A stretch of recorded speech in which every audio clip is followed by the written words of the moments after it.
കഴിഞ്ഞ കുറച്ച് നാളുകളായിട്ട് മയക്കുമരുന്നിനും ലഹരിക്കും അടിമപ്പെട്ട വലിയൊരു തലമുറയെ നമ്മൾ കണ്ടുകൊണ്ടിരിക്കുന്നു.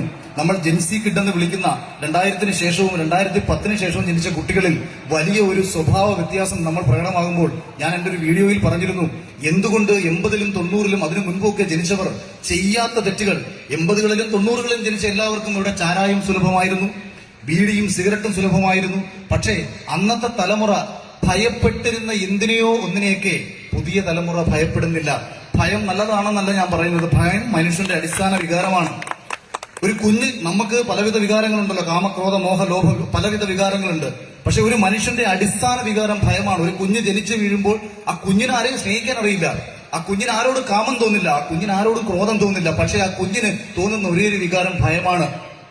ഈ ഭയം, അതായത് നാം നമ്മുടെ രക്ഷകർത്താക്കളെ സ്നേഹിച്ചിരുന്നു, ബഹുമാനിച്ചിരുന്നു, ഭയന്നിരുന്നു. നാം നമ്മുടെ അധ്യാപകരെ സ്നേഹിച്ചിരുന്നു, ബഹുമാനിച്ചിരുന്നു, ഭയന്നിരുന്നു. നാം ഈശ്വരനെ ബഹുമാനിച്ചിരുന്നു, ഭയന്നിരുന്നു. തെറ്റുകൾ ചെയ്യുന്ന സമയത്ത് അത് കാണാൻ മറ്റൊരാളുണ്ട് എന്നുള്ള ചിന്ത നമ്മളെ തെറ്റിൽ നിന്ന് പിന്തിരിപ്പിച്ചുകൊണ്ടേയിരുന്നു.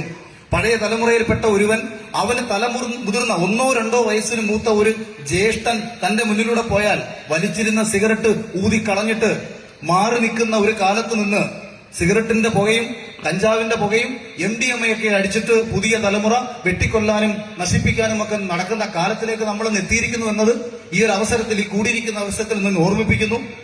ഞാൻ കുറച്ചു മുമ്പ് പറഞ്ഞത് വളരെ രസകരമായി പറഞ്ഞ ഗോഡ് ഫാദർ എന്ന് പറയുന്ന സിനിമയിൽ മുകേഷ് ഏട്ടനെ അദ്ദേഹം 500 വിളിക്കുന്ന ഒരു രംഗമുണ്ട്.